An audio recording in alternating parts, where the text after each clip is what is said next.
प्रिय विद्यार्थियों, समाज कार्य की विषय क्षेत्र के अंतर्गत जब कभी हम दृष्टिपात करते हैं तो हमको लगता है कि समाज कार्य के अंतर्गत शिक्षा प्राप्त शिक्षार्थी और जिसे हम सामाजिक कार्यकर्ता कहते हैं, वो समाज में समय समय पर दृष्टिपात करते हुए उन समस्याओं के प्रति जागरूक हो जो समाज के अंतर्गत व्याप्त समस्याएं हैं।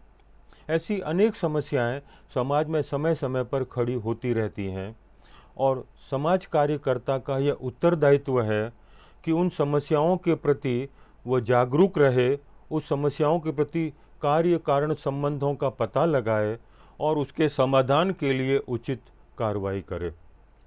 क्लाइंट पैटर्न रिलेशनशिप की बात करते हैं कि जो सेवा लेने वाला है और जो सेवा देने वाला है, इन दोनों के बीच संपर्क स्थापित करने का जो कार्य है वो समाज कार्यकर्ता का है। ऐसी ही एक समस्या समाज कार्यकर्ता के सामने आई है जिसको हम एक गंभीर समस्या मानते हैं, और वह है सड़क पर रहने वाले और कामकाजी बच्चे, अर्थात जिनको हम बाल श्रम या स्ट्रीट चिल्ड्रन कहते हैं। हर परिवार का ये उत्तरदायित्व है कि परिवार में जन्म लेने वाले बच्चे की उचित परवरिश हो, उसे इस तरह का माहौल मिले जहाँ लाड और प्यार हो, जहाँ पर अपनत्व हो, जहाँ पर सहयोग की भावना हो, और यही परिवार का उत्तरदायित्व भी है।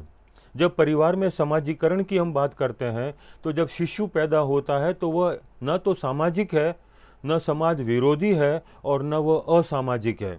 सिर्फ वह एक प्राणी शास्त्रीय जीव है, लेकिन उस प्राणी शास्त्रीय जीव को परिवार के उत्तरदायित्व के कारण उसे सामाजिक जीव बनाया जाता है, जिससे कि वो समाज के तौर तरीके सीख सके, समाज की प्रथा और परंपराओं का अनुसरण कर सकें और समाज के रीति रिवाजों को आत्मसात करके उसके अनुकूल सक्रिय भूमिका का निर्वहन कर सके। तो परिवार कई बार किन्हीं कारणों से अपना यह उत्तरदायित्व पूर्ण करने में सक्षम नहीं रह पाता है, और उसका परिणाम ये होता है कि वे परिवार जिनको परिवार की छाया मिलनी चाहिए, जहाँ परिवार में उनको स्नेह और प्रेम के भाव मिलने चाहिए, वहाँ से उनको वो भाव नहीं मिलते, इसलिए वो परिवार से बाहर निकल जाते हैं। और बाहर निकलकर वे उस प्रकार का आचरण करते हैं जिनके लिए हम शब्द काम में लेते हैं स्ट्रीट चिल्ड्रन, अर्थात वे लोग जो सड़क पर घूमने वाले बच्चे हैं।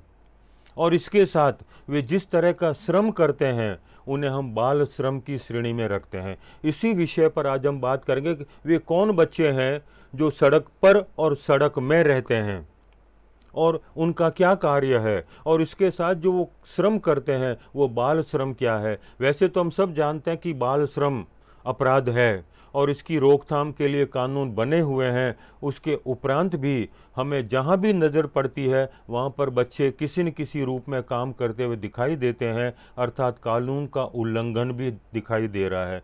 तो इन्हीं दो बिंदुओं को लेकर आज हम बात करेंगे कि सड़क पर रहने वाले बच्चे और वे बच्चे जो बाल श्रम से जुड़े हुए हैं।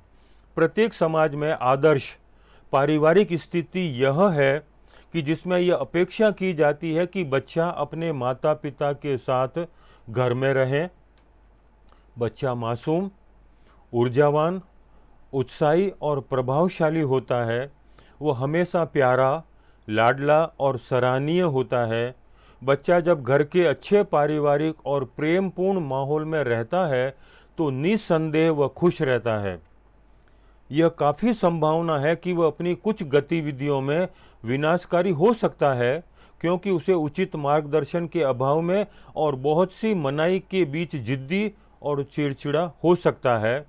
आवश्यकता है बच्चे के स्वस्थ विकास के लिए घर के माहौल में मधुर तर्क संगतता होनी चाहिए। एक बच्चे को निश्चित रूप से उसके पालन पोषण की प्रक्रिया में देखभाल और सुरक्षा की आवश्यकता होती है।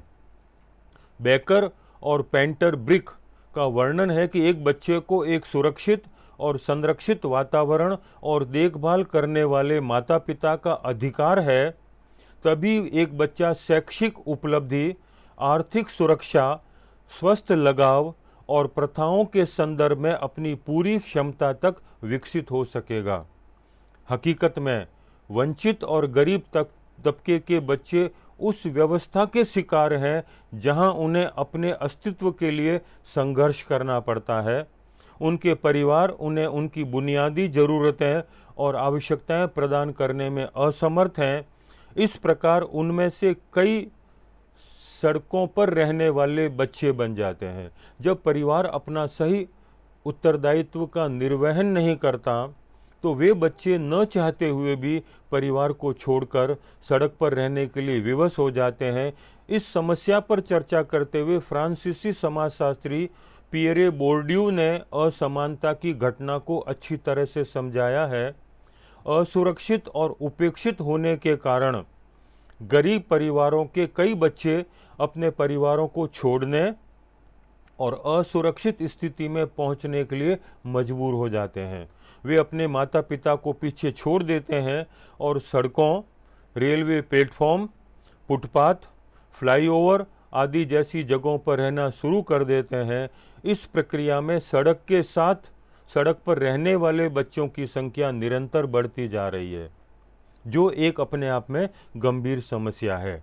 विकासशील देशों में सड़क पर रहने वाले बच्चों की संख्या लगातार बढ़ रही है, जिससे उन्हें नज़रअंदाज करना मुश्किल होता जा रहा है। बच्चे तेजी से हो रहे शहरीकरण और ब्राइट लाइट्स चकाचौंध, शहरों की चकाचौंध सिंड्रोम के साथ साथ घटती सरकारी क्षमता और सामाजिक आर्थिक पुनर्गठन के कारण शहरों की ओर जा रहे हैं, जिससे परिवार दरिद्र हो रहे हैं, जिससे बच्चों को सड़कों पर जीवन यापन के लिए मजबूर होना पड़ रहा है। ये बच्चे सड़क पर तेजी से कमज़ोर परिस्थितियों में रहते हैं।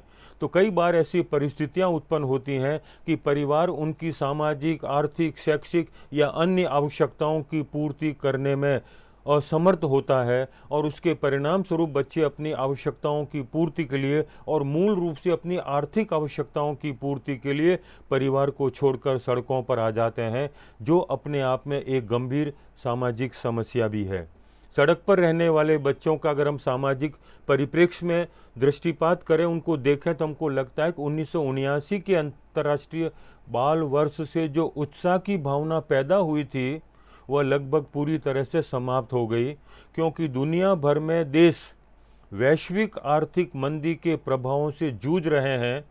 इस मंदी के कारण उत्पन्न तनाव के कारण लगभग हर देश की सरकारों ने गरीबों को छोड़ दिया है और सत्ताधारी अभिजात वर्ग को मिलने वाले लाभों को बनाए रखने या वास्तव में बेहतर बनाने के पक्ष में हैं।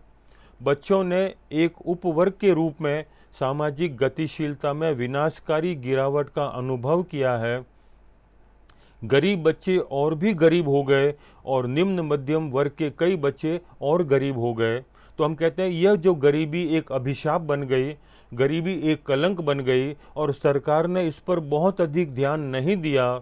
इसके कारण कई जो परिवार पहले से गरीब थे वे और अधिक गरीब हो गए और उसी गरीबी का प्रतिफल ये हुआ कि वे अपने बच्चों की जो आर्थिक आवश्यकताएं हैं उनकी सुचारू रूप से पूर्ति नहीं कर पाए। इसका परिणाम अंततोगत्वा ये हुआ कि वे बच्चे परिवार से बाहर निकलकर सड़कों पर आ गए। सड़क पर रहने वाले जो बच्चे हैं उनके नामकरण भी कई बार अलग अलग कर दिए गए। भारत में सड़क पर रहने वाले बच्चों की घटना कोई नई बात नहीं है। कई विद्वानों ने सड़क पर रहने वाले बच्चों और उनकी दुर्दशा के बारे में लिखा है। भारत में सड़क पर रहने वाले बच्चों को अलग अलग नामों से संबोधित भी किया जाता है, जैसे कि कूड़ा बीनने वाले, बेघर, भवधुरे, बेजामना जिसको कमीना कहते हैं, हगारे, भगोड़े, फेंके हुए इत्यादि जैसे नामों से इनके साथ जो संबोधन किया जाता है, यह एक प्रकार से बाल दुर्व्यवहार की श्रेणी में रखा जाता है, जिसे चाइल्ड एब्यूज़ भी कहते हैं। तो इस तरह की घटनाएं भी हमें देखने को मिलती है, जहाँ इन सड़कों पर रहने वाले बच्चों के प्रति जो भाव है वह बहुत घृणित भाव दिखाई देता है।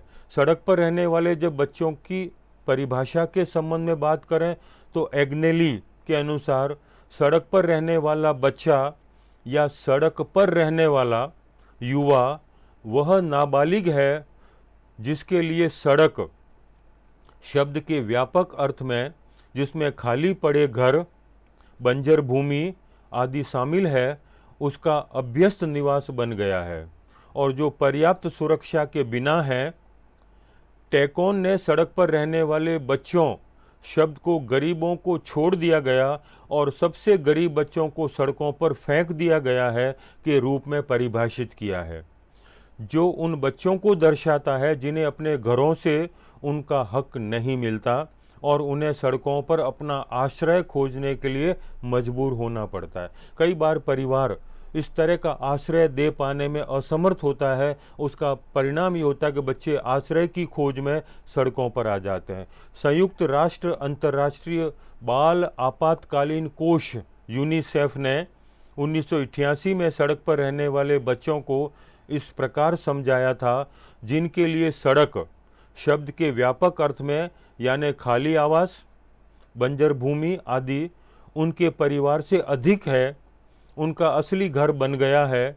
ऐसी स्थिति में जिसमें जिम्मेदार वयस्कों से कोई सुरक्षा, पर्यवेक्षण या निर्देश नहीं है, वे सब स्ट्रीट चिल्ड्रन या सड़क पर रहने वाले बच्चे कहलाते हैं। यूनिसेफ ने स्ट्रीट चिल्ड्रन शब्द को दूसरे तरीके से भी परिभाषित किया है। यह शब्द न केवल एक सभा स्थल को दर्शाता है, बल्कि काम करने की कुछ निश्चित स्थितियों को दर्शाता है। अधिकांश बच्चे अपने परिवार और या खुद के लिए जीविका कमाने के लिए सड़क पर रहते हैं। प्रतिफल बहुत कम हो सकता है और यह वस्तु या नकद के रूप में हो सकता है। इन बच्चों के लिए सड़क सबसे पहले एक कार्यस्थल है। दूसरे, वे अपने श्रम के कम प्रतिफल के कारण अक्सर सड़क पर बहुत समय बिताते हैं। तीसरा, अधिकांश बच्चे अनौपचारिक क्षेत्र में छोटे फेरी वाले, जूते पॉलिश करने वाले, कच्चे माल की तलाश करने वाले और यहाँ तक कि चोर और सड़क पर वेश्याओं के रूप में अपना काम बनाते हैं। चौथे, उनके काम और जीवन की प्रकृति के कारण वे आम तौर पर अपने दम पर होते हैं, वयस्कों द्वारा बड़े पैमाने पर असुरक्षित होते हैं। इन कारणों से, अन्य सभी कारणों से वे कई खतरों और दुर्व्यवहारों के प्रति संवेदनशील होते हैं और उनकी सुरक्षा और विकास के लिए आवश्यक कुछ सेवाएं मिल पाती हैं। तो कई बार बच्चे इस तरह के व्यवहार से जुड़ जाते हैं कि जो उन्हें मजबूर करता है कि वे सड़क पर ही निवास करें, वही उनका स्थायी निवास है, वही उनकी आर्थिक उत्पादन का केंद्र है और वहीं पर अपनी आवश्यकताओं की पूर्ति करने का स्थल वो खोज लेते हैं। तो जब सड़क पर रहने वाले बच्चों की बात करते हैं तो मोटे तौर पर इनकी 3 श्रेणियों के रूप में पहचान की गई है। एक, सड़क पर रहने वाले बच्चे। ये बच्चे अपने परिवार के साथ घनिष्ठ संपर्क बनाए रखते हैं। ये नियमित रूप से स्कूल नहीं जाते हैं, वे नियमित रूप से काम पर भी नहीं जाते हैं। वे आम तौर पर दिन में काम करते हैं और रात को आप अपना काम खत्म करके घर लौटते हैं। समिति ने पाया कि 75% बच्चे इस श्रेणी में आते हैं। इन बच्चों में अपने पड़ोसियों के साथ अपनेपन की भावना होती है। उनका जीवन चक्र अभी भी परिवार उन्मुख, फैमिली ओरिएंटेड होता है कि परिवार से वो जुड़े हुए हैं, पर दिन में वो सड़क पर आ जाते हैं और रात को पुनः अपने घर में चले जाते हैं। दूसरे, सड़क के बच्चे। हालांकि उनके अपने परिवार हैं, लेकिन वे उनसे नियमित संपर्क नहीं रखते हैं। वे सड़क को अपना घर समझते हैं, वे पूरी तरह से सड़क से जुड़े हुए हैं। समिति ने कहा कि 20% बच्चे इस श्रेणी में आते हैं। वे अधिक आलोचनात्मक हैं। वे सड़क को अपने रहने की जगह, भोजन इकट्ठा करने की जगह और सड़क पर किसी अन्य साथी के साथ पारिवारिक जीवन जीने के लिए उपयोग करते हैं। उन्हें परिवार ने नहीं छोड़ा है, लेकिन उन्होंने अपने परिवार को छोड़ दिया है। तीसरे, वे बच्चे हैं जिन्हें परित्यक्त बच्चे कहते हैं। यह समूह पूरी तरह से माता पिता विहीन है। इनका अपने जैविक माता पिता से कोई संबंध नहीं होता। अधिकांश गुमशुदा, अनाथ, खोए हुए, भागे हुए और दुर्व्यवहार के शिकार बच्चे इसी श्रेणी में आते हैं। ये बच्चे गहरी भावनात्मक अशांति से पीड़ित हैं। समिति ने कहा कि शेष 5% बच्चे इसी श्रेणी में आते हैं। तो 3 प्रकार की श्रेणियां हैं: सड़क पर रहने वाले, सड़क के बच्चे और परित्यक्त बच्चे। भारत में सड़क पर रहने वाले बच्चों की संख्या की बात करें तो 2023 में यूनिसेफ के अनुसार यह अनुमान लगाया कि भारत में 31 मिलियन सड़क पर रहने वाले बच्चे हैं। यह संख्या बहुत कम आंकी और बताई गई है। भारत में सड़क पर रहने वाले बच्चों का चरित्र शहरों और क्षेत्रों के हिसाब से अलग अलग है। इनमें से ज़्यादातर बच्चे लड़के हैं। यह भी ध्यान रखना जरूरी है कि सड़क पर रहने वाली लड़कियां अक्सर दिखाई नहीं देती और इसलिए उनका पता लगाना मुश्किल होता है। उम्र के हिसाब से 40% सड़क पर रहने वाले बच्चे 11 से 15 साल के बीच के हैं, जबकि 33% बच्चे 6 से 10 साल के बीच के हैं। एक अध्ययन में पाया गया कि ज़्यादातर अर्थात लगभग 90% बच्चे अपने माता पिता या परिवार के साथ सड़क पर रहते हैं। सड़क पर रहने वाले 50% बच्चे कूड़ा बीनने, फेरी लगाने और जूते पॉलिश करने जैसे स्वरोजगार करते हैं, जबकि अन्य दुकानों और प्रतिष्ठानों में काम करते हैं। उनके काम के घंटे प्रतिदिन 10 से 13 घंटे के बीच होते हैं। सड़क पर रहने वाले वे बच्चे जो कूड़ा बीनते हैं, यूनिसेफ ने कहा है कि सड़क पर रहने वाले बच्चों को उन बच्चों के रूप में परिभाषित करते हैं जिनके लिए सड़क ही उनका परिवार न होकर उनका असली घर बन गई है। साथ ही यह भी कहता है कि वे बच्चे हैं जिन्हें अपने परिवार के जिम्मेदार लोगों से कोई संरक्षण, मदद या दिशा निर्देश नहीं मिलता, इसलिए उनका ठिकाना सड़क ही है। सड़क पर रहने वाले बच्चों को स्ट्रीट चिल्ड्रन और street children on the street children भी कहा जाता है। इसका कारण परिवार की खराब आर्थिक स्थिति है, इसलिए बच्चे सड़क पर आ जाते हैं। इसके अलावा जिनके घर का माहौल अप्रिय या कष्टकारी होता है, वे सौतेले माता पिता, रिश्तेदारों के दुर्व्यवहार, बेरोजगारी और पिता की शराब की लत से बचने के लिए घर छोड़ देते हैं। सहनशीलता के मामले में देखा जाए तो इनमें सहनशीलता का स्तर बहुत कम होता है और वे परिवार को छोड़ने का कठोर निर्णय ले लेते हैं। इनमें से कुछ घर पर अपनी क्षमता से अधिक प्रदर्शन करने के दबाव के डर से भाग जाते हैं। कुछ बच्चे शहरी जीवन की चकाचौंध या साथियों के दबाव में भी आ जाते हैं और मूल रूप से ये सड़क पर रहते हुए कूड़ा कचरा बीनने का काम करते हैं। अक्सर देखा जाता है कि लगभग सभी सड़क पर रहने वाले बच्चे कई तरह के भेदभाव और पीड़ा के शिकार होते हैं, लेकिन समय के साथ ज़्यादातर सड़क पर रहने वाले बच्चे समझदार हो जाते हैं और अपने लिए कोई न कोई काम ढूंढ लेते हैं, भले ही यह काम स्थिर न हो। वे कूड़ा बीनना, रेलवे स्टेशनों पर कूली का काम करना और चाय बेचने जैसे छोटे मोटे काम करना शुरू कर देते हैं। सड़क पर रहने वाले अधिकांश बच्चे लगातार घूमते रहते हैं और ये समूहों में रहते हैं। कुछ बच्चे तस्करों द्वारा बाल मजदूरी के लिए भी रखे जाते हैं और उनके जाल में फंस जाते हैं। अपनी कम आय के कारण वे कुपोषण से पीड़ित होते हैं। क्योंकि उन्हें जीवन में बहुत कम उम्र में ही सेक्स से परिचित करा दिया जाता है, इसलिए उन्हें HIV, एड्स जैसी बीमारियों के संक्रमण का खतरा भी होता है। वे मलेरिया और अन्य संक्रामक बीमारियों के भी शिकार हो जाते हैं। अर्थात कई प्रकार की समस्याएं इन बच्चों के साथ जुड़ी हुई है जो सड़कों पर निवास करते हैं। कई बार ये ऐसे चुंगल में फंस जाते हैं जिससे कि निकल पाना बहुत मुश्किल है। कई बार वो इस प्रकार की बीमारियों के चुंगल में आ जाते हैं जो उनकी मौत का कारण भी बन जाते हैं। ये सड़क पर रहने वाले बच्चे देश की आबादी का सबसे कमज़ोर वर्ग है, क्योंकि उनके पास सलाह और सहायता के लिए कोई वयस्क सदस्य नहीं है। वे शारीरिक शोषण के प्रति भी अधिक संवेदनशील हैं।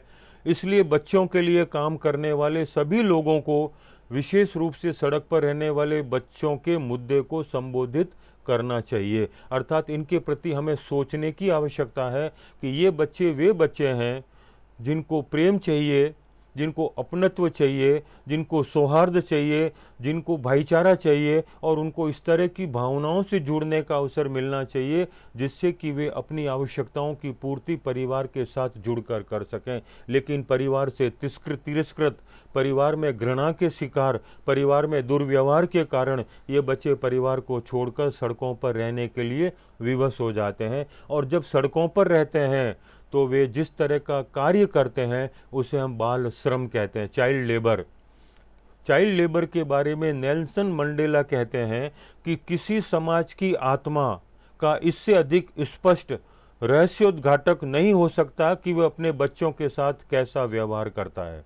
अर्थात बच्चों के साथ अगर अच्छा व्यवहार करें, उचित वातावरण दें, तो वह बच्चा आने वाले कल में भारत के भविष्य का निर्माता बन पाएगा। लेकिन दुख इस बात का है कि हम परिवार में उसको वो माहौल नहीं दे पाते हैं जो बच्चे के लिए कलंक या अभिशाप बन जाता है। बच्चे किसी भी देश के भावी नागरिक होते हैं और उनका समुचित विकास देश की सर्वोच्च प्राथमिकता होती है।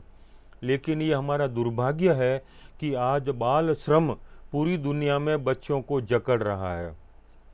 विश्व में 10 से 19 वर्ष की आयु वर्ग के 1.2 अरब लोग हैं। हालांकि विभिन्न रूपों में इसके खतरे के बावजूद जो तथ्य सामने आए हैं उससे पता चलता है कि विभिन्न देशों में बाल श्रम की व्यापकता भी अलग अलग है और बाल श्रम के बारे में सांख्यिकी आंकड़े बेहद चिंताजनक है। अनुमान है कि पूरी दुनिया में लगभग 19 करोड़ बाल मजदूर हैं। जनगणना 2011 के अनुसार भारत में आयु वर्ग 5 से 14 वर्ष की कुल बाल जनसंख्या लगभग 26 करोड़ के आसपास है। इनमें से लगभग 1 करोड़ कुल बाल संख्या का 4% के आसपास या तो मुख्य श्रमिक या सीमांत श्रमिक के रूप में काम कर रहे हैं। इसके अलावा भारत में लगभग 4.5 करोड़ से अधिक बच्चे स्कूल से बाहर हैं। लघु एवं समुदाय आधारित अध्ययनों से पता चला है कि लगभग 1.25 करोड़ बच्चे खतरनाक व्यवसायों में लगे हुए हैं, चाहे वो फैक्ट्री हो, चाहे वो किसी अन्य प्रकार का जहां जोखिम है उन क्षेत्रों में काम कर रहे हैं। जब बाल श्रम के श्रेणियों के विभाजन की बात करते हैं तो मोटे तौर पर 3 प्रकार के बाल श्रम पाए जाते हैं। एक घरेलू श्रम जो घर में रहकर काम करते हैं, दूसरे बंधुआ बच्चे और तीसरा कामकाजी बच्चे जो दुकानों में और व्यवसायों में कहीं और अन्य फैक्ट्रियों में काम करते हैं। बाल श्रम को कारखानों, कार्यशालाओं, प्रतिष्ठानों, खानों और घरेलू श्रम जैसे सेवा क्षेत्र में भुगतान या अवेतनिक कार्य करने वाले बच्चों के रूप में परिभाषित किया जा सकता है। 80% से अधिक घरेलू श्रम में लड़कियों का वर्चस्व है। जब हम कहते हैं कि पूरे विश्व में बाल श्रम एक गंभीर समस्या है और छोटी छोटी आयु में जब तक कि बच्चों का उस समय तक न तो शारीरिक और न मानसिक विकास पूर्ण रूप से हुआ है, ऐसे अविकसित बच्चे चाहे शारीरिक रूप से चाहे मानसिक रूप से उन्हें श्रम के साथ जोड़ दिया जाता है, जो अपना पूरा व्यक्तित्व का विकास नहीं कर पाते हैं, तो वे किस प्रकार से देश का भविष्य का निर्माण करेंगे, ये अपने आप में एक चिंतनीय विषय है। इसी सोच के आधार पर बाल श्रम को रोकने के लिए कुछ कानून बनाए गए जिससे कि बाल श्रम को रोका जा सके। हर देश बाल श्रम को रोकने के लिए किसी न किसी रूप में नीतियां बनाता रहा है या कानून बनाता रहा है, लेकिन श्रम प्रतिबंधों के लागू न होने से बाल श्रम को बढ़ावा मिला है। अर्थात कानून उस तरह का अपना उत्तरदायित्व का निर्वहन नहीं कर पाया और उसका परिणाम ये हुआ कि आज भी हमें हर जगह जहां नज़र डालते हैं वहां छोटे छोटे बच्चे काम करते हुए दिखाई देते हैं। ये विभिन्न प्रकार के रोजगार में न्यूनतम आयु प्रतिबंधों में भिन्नता में प्रकट होता है। कहीं बहुत छोटे हैं, कहीं उससे बड़े, लेकिन है सब 14 वर्ष से छोटे। अंतर्राष्ट्रीय श्रम कार्यालय की रिपोर्ट है कि बच्चे सबसे लंबे समय तक काम करते हैं और सभी मजदूरों में से सबसे कम वेतन पाते हैं। भारत में बाल श्रम निषेध और विनिमय अधिनियम 1986 में और इस नियम में कहते हैं किसी भी बच्चे को अनुसूची के भाग ए में निर्दिष्ट किसी भी व्यवसाय में या किसी भी कार्यशाला में नियोजित या काम करने की अनुमति नहीं दी जाएगी जिसमें अनुसूची के भाग बी में निर्दिष्ट कोई प्रक्रिया की जाती है। यह कहा गया कि इस तरह की अनुसूची में किसी भी बच्चे को काम पर नहीं रखा जाएगा। इस उद्देश्य के लिए बच्चे का अर्थ है वह व्यक्ति जिसने अपनी आयु 14 वर्ष पूरी नहीं की है। अधिनियम कुछ निर्दिष्ट खतरनाक व्यवसायों और प्रक्रियाओं में बच्चों के रोजगार को प्रतिबंधित करता है और अन्य में काम करने की स्थितियों को नियंत्रित करता है। अधिनियम के तहत गठित बाल श्रम तकनीकी सलाहकार समिति की सिफारिश पर खतरनाक व्यवसायों और प्रक्रियाओं की सूची को उत्तरोत्तर विस्तारित किया जा रहा है कि जहां पर इन बच्चों को काम पे नहीं रखा जाए।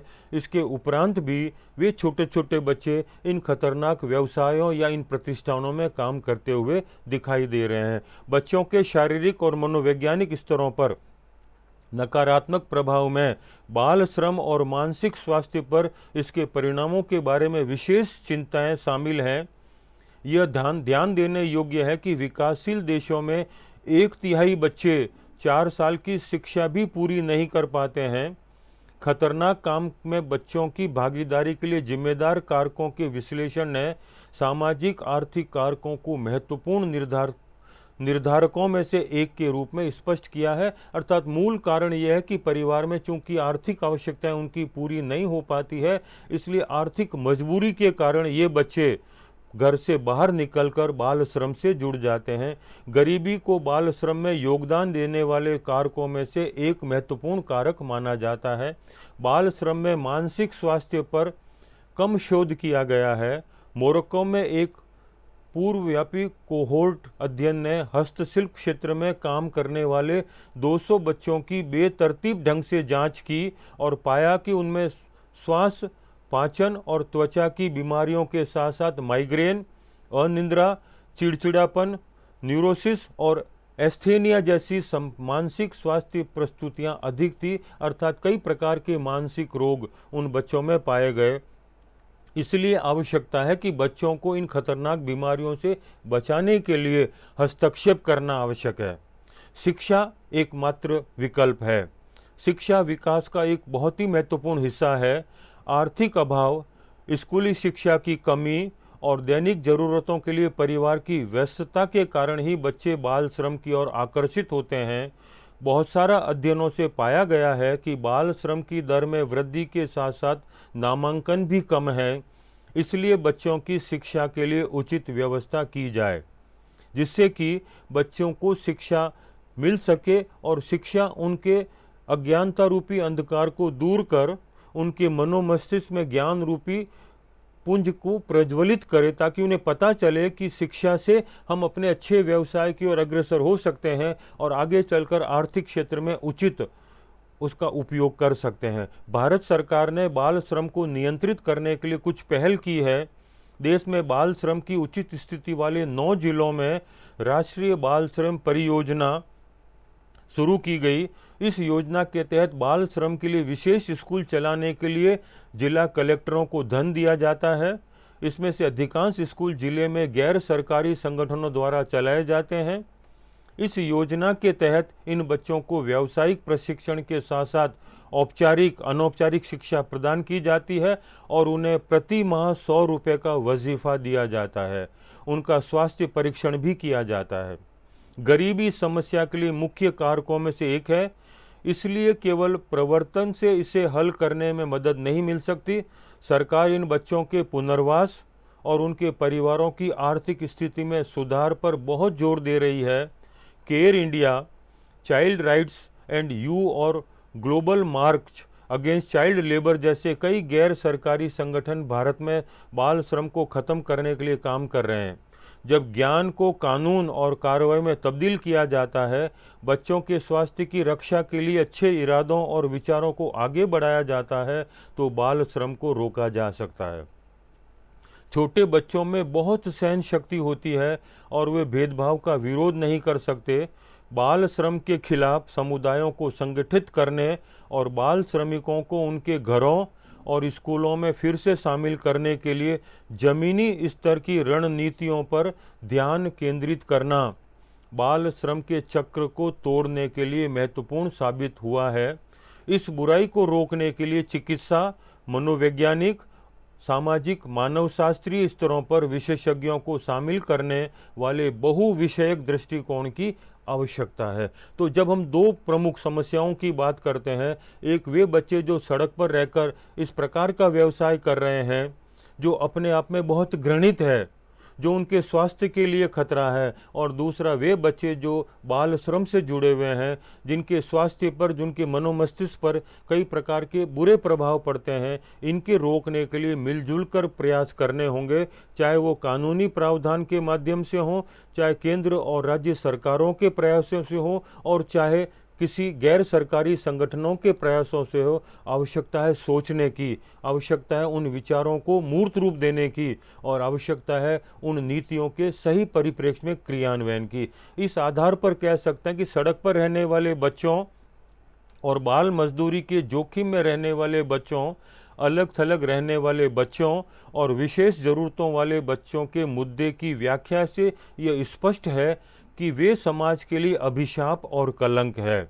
इन सभी प्रकार के बच्चों को उनके बचपन, मौज मस्ती और खेल से वंचित रखा जाता है। उन्हें वयस्कों की भूमिका निभाने के लिए मजबूर किया जाता है, जिसके लिए बच्चा अयोग्य या अनिच्छुक होता है। इस वजह से बच्चे के मन में माता पिता और समाज के प्रति नकारात्मक रवैया विकसित हो सकता है, जो बिना किसी गलती के उसके साथ इतना क्रूर रहा है। वयस्क दुनिया से उसका संपर्क सीमित होता है, उसका चरित्र निर्माण प्रभावित होता है, और उन्हें सही और गलत की स्पष्ट समझ नहीं होती है, और कभी कभी वे भ्रमित हो जाते हैं। इससे असामाजिक व्यवहार हो सकता है। कई मामलों में बच्चा मानवीय गरिमा और स्वतंत्रता से वंचित हो जाता है। बाल अधिकार कार्यकर्ताओं में से एक ने इसे इस तरह से कहा है, बच्चों की एक पूरी पीढ़ी के बारे में सोचना भयावह है, जो बिना किसी कौशल, भविष्य के बारे में कोई विचार, कम मूल्य वाली प्रणाली और हिंसा की संस्कृति में पले बड़े होंगे।